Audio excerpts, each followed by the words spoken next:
오늘은 속죄일 규례 첫 번째 말씀입니다. 속죄일 규례 첫 번째 말씀.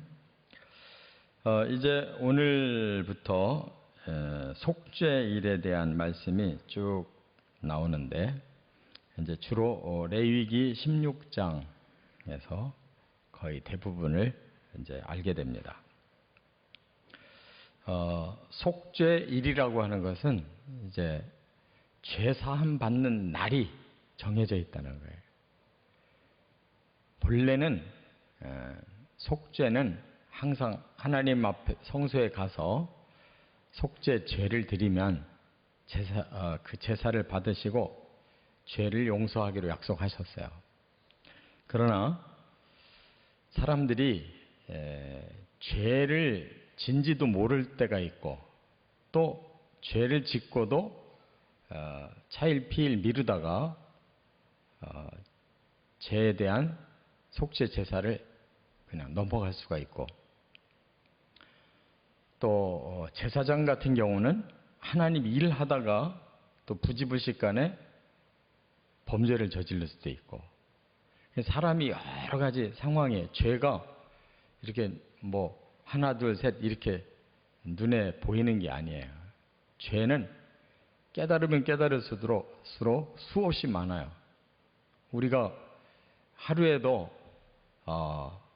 인식할 수 있는 죄를 여러 번 짓는데, 인식 못하는 죄는 더 말할 것도 없이 더 많이 짓고, 또 겉으로 보여지는 죄도 많은데 안 보이고 속으로 품는 죄는 말할 수 없이 더 많아요.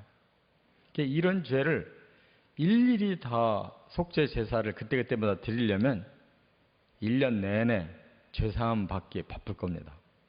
왜냐하면 하루에도 몇 번씩 죄를 지을 수 있으니까. 그래서 하나님이 이제 1년에 한 차례씩 하루를 정해서 모든 그동안 지은 죄를 다 씻어주시는, 해결해 주시는 날을 정해줬어요. 그러니까 이것이 하나님의 사랑이고 은혜입니다. 어떻든 사람에게서 죄를 없애야 그들이 하나님의 백성이 되고, 그래야 하나님의 복에 참여할 수가 있는 거예요. 이 죄를 그대로 가져갔다 그러면 저주만이 아니라 형벌을 받게 되잖아요.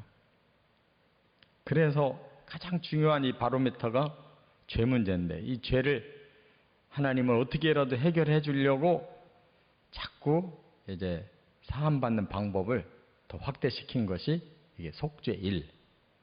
그래서 이 뒤에 29절 넘어가 보면 7월 10일 한 날을 정해놨어요. 우리가 앞에서 7월 1일 나팔절이었죠. 그 다음에 열흘 후에 7월 10일 하면 속죄일. 1년에 한 차례 지나간 모든 죄를 한꺼번에 다 용서받는 날. 이렇게 하나님이 정해주셨어요. 이 원리가 있었기에 망정이지, 이게 없었다면 사람은 이제 계속 죄의식에 사로잡혀 사는 거예요. 자기가 죄진 걸 인식하면 그거에 대해서 스스로 자기를 고발하게 돼 있습니다. 사람은 양심이 살아있으면, 또 신앙이 살아있으면 말씀을 듣고 읽고 깨닫는 동시에 내가 이런 죄를 졌구나. 하나님 앞에서 죄에 대한 괴로움이 계속 생기는 거예요. 그래서 1년에 한 번씩 이 죄사함을 받는 날을 이제 하나님 정해 주셨어요. 오늘은 이제 준비하는 내용을 말씀하고 있고, 내일은 이제 그 속죄 제사법을 말씀하고 있어요. 먼저 오늘 이제 준비하는 건데 세 가지로 본문을 나눠 놨어요. 첫째는 1절과 2절에 보면 속죄소에 나가는 날이다 하는 거예요. 그러면 1년에 한 차례의 죄 사함을 받기 위해서는 뭐가 특별해야 될 거 아니에요. 특별한 날이에요. 속죄소에 나가는 날이에요. 속죄소라는 게 뭐냐? 평상시에는 이 속죄 제사를 드리기 위해서는 이 성소 바깥에 뜰에 그 제단이 있어요. 번제단이. 거기다가 제물을 올려놓고 태워서 하나님 앞에 제사를 드림으로써 죄사함을 받았어요. 그런데 1년에 하루 7월 10일은 성소 안에 들어가서 또 하나 휘장이 또 있어요. 그걸 보고 지성소의 휘장이라고 하는데, 그 안에 들어가면, 지성소 휘장을 열고 들어가면 그 안에 속죄소라는 게 있어요. 바로 거기에 하나님이 임재하신다고 약속하셨어요. 속죄소는 어디냐?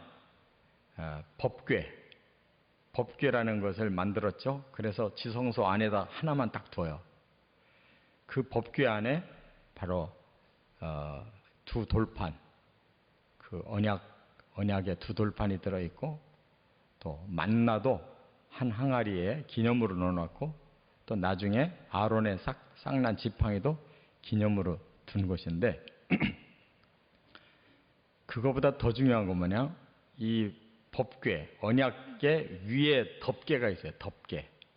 위에 판. 그 판이 속죄소예요. 죄를 속하는 장소. 왜냐? 거기가 하나님이 임재하시는 곳이에요.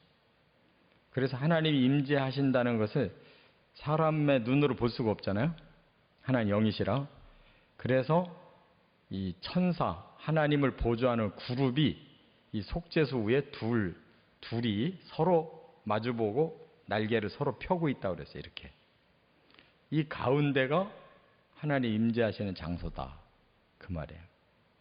거기까지 가는 거예요. 대제사장이. 그래서 거기서 피를 뿌리고 용서를 받아요. 대제사장은 1년에 한 번만 거기 들어가는 거예요. 그 누구도 그 지성소 휘장 못 열어요. 그래서 지금 여기 1절, 2절에 뭐 얘기하냐면, 지나간 전에 아론의 아들이 4명이 있잖아요. 그 중에 첫째, 둘째, 나답과 아비후가 성소에서 잘못해가지고 죽어요. 그 사건이 일어난 게 뭐냐면, 하나님이 지정한 불을 쓰지를 않고 임의로 자기들이 불을 갖다가 성소의 그 제단에서 향을 피우려고 했다가 죽어요. 그래서 그러한 계기도 바로 있었던 거예요. 제사장이든 백성이든 어떻든 다양하게 죄의 사연이 있는데, 이걸 어떻게 해야 용서받느냐. 그래서 하나님이 속죄일을 정해가지고 1년에 한 차례 지성소 안에 속죄소 앞에 나가서 죄사함 받아라. 이렇게 하나님이 은혜를 주셨다는 거. 우리도 지금 속죄소가 어디냐? 바로 우리는 영으로, 예수의 이름으로 기도하는 것이 속죄예요. 예수님이 우리의 죄를 당신의 십자가로 단번에 해결하셨어요. 과거, 현재, 미래의 죄까지 다. 우리가 할 일은 바로 그걸 깨닫고 예수님의 이름으로 하나님 앞에 용서를 구하면 되는 거예요. 그래서 우리는 365일 하루 24시간 언제든지 하나님의 속죄소 앞에 나가는 거예요. 속죄소라는 건 하나님 만나러 가는 거예요. 우리는 예수의 이름으로 하나님을 언제든지 만나요. 할렐루야.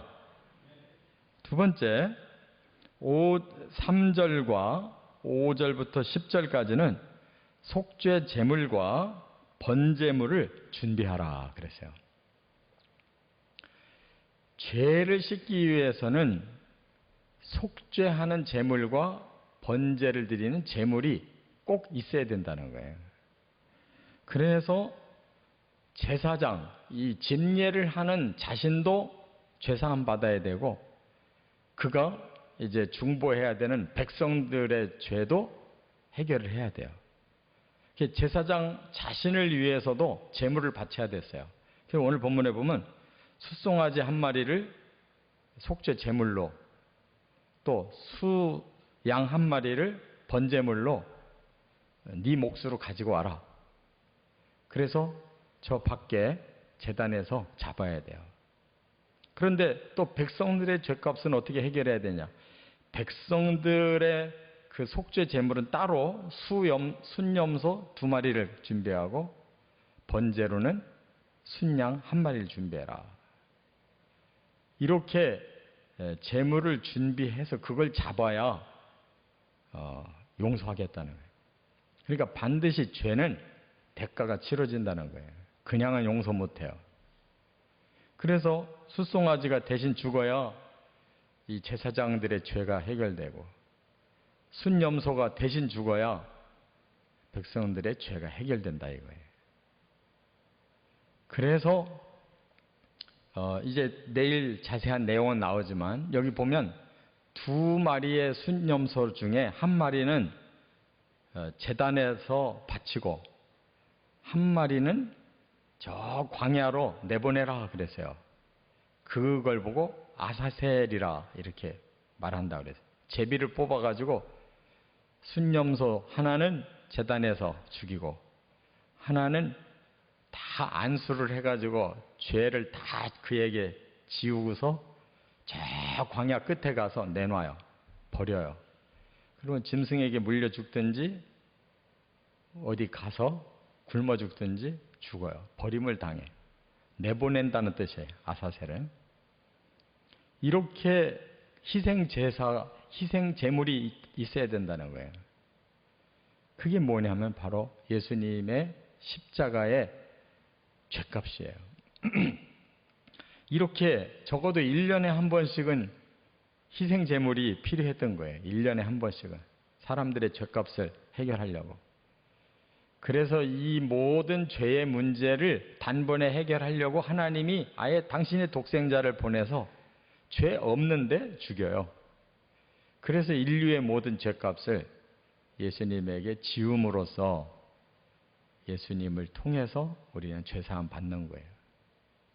그래서 예수님은 성소의 제물이 될 뿐만 아니라 저 성 밖에 갈보리에 끌려 올라가서 거기서 십자가의 죽음으로 아세셀 염소처럼 돌아가셨어요. 끝으로 세 번째는 4절에 보면 거룩한 세마포를 입으라 이렇게 말씀했어요. 이제 대제사장이 하나님 만나러 속죄소 앞에 갈 때 어떻게 해야 되느냐? 세마포 입고 들어가야 된다. 세마포라는 말은 뭐냐면 이 말을 가지고 아주 정교하게 이렇게 짜서 흰 옷을 입은 거 말이에요. 그러니까 옷 중에 가장 깨끗하고 정결한 옷. 이게 세마. 말을 가지고 아주 세밀하게 이렇게 짠. 우리 같으면 이제 한산모시 같이 옷 중에 제일 좋은 흰 옷을 입고 하나님 앞에 서는데 그게 상징이죠. 뭐 흰 옷 입는다고 죄가 없어요. 그만큼 우리 자신의 마음에 하나님 앞에 서려고 할 때 깨끗한 마음, 거룩한 마음을 품고 나가라는 거예요. 근데 그것도 그냥 입으면 안 돼. 성소에 들어가기 전에 반드시 물로 몸을 씻고 그리고 세마포 갈아입고 들어가라 그랬는데 여기에 속옷과 바지와 띠와 관만 하라고 그랬어요. 이거 잘 알아야 돼요. 대제사장이 평소에 제단에 들어갈 때는, 성소에 들어갈 때는 굉장히 화려하게 들어가요. 겉옷과 겉옷 위에다가 에봇을 입고 이 관만 쓰는 게 아니라 관에다가 성결이라고 하는 여호와께 성결이라는 띠를 두르고 여기에 뭐 그 겉에 에봇에는 이렇게 12개의 그런 보석에다가 이스라엘 12지파 이름이 써져 있고 이렇게 훨씬 화려해요. 근데 여기서는 지금 그런 거 다 벗겨낸 거예요. 벗겨내고 그냥 세마포 옷만 입는 거예요. 머리도 감추고 몸도 감추고. 이 말은 뭐냐면 우리가 그 사람들 죽고 나면 소복 입잖아요. 여자분들이 흰 소복 입고 그렇게 그 상을 치를 때 바로 그렇게 하는 거예요. 그렇게 아주 그 초라하지만 흰 옷. 그것은 하나님 앞에 대제사장 자신도 죄인이에요. 그게 지금 용서받으러 들어가는 거예요. 중보하러 들어가기에 앞서서 자기 자신부터 용서받으러 들어가요. 근데 용서받으러 들어가는 사람이 뭐 화려하게 장식하고 들어가는 게 아니잖아요. 겸손하게. 그러니까 인류는 하나님 앞에 똑같이 다 죄인이에요. 높낮이가 없어요. 그래서 깨끗한 마음을 품고 거룩하게 하나님 앞에 가서 자기 죄부터 용서받는. 이렇게 속죄일 규례를 지키기 위해서 준비하는 거예요.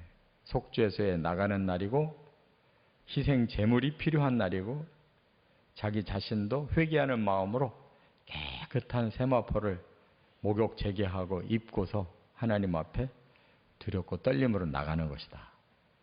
죄라는 것이 이렇게 무서운 거예요.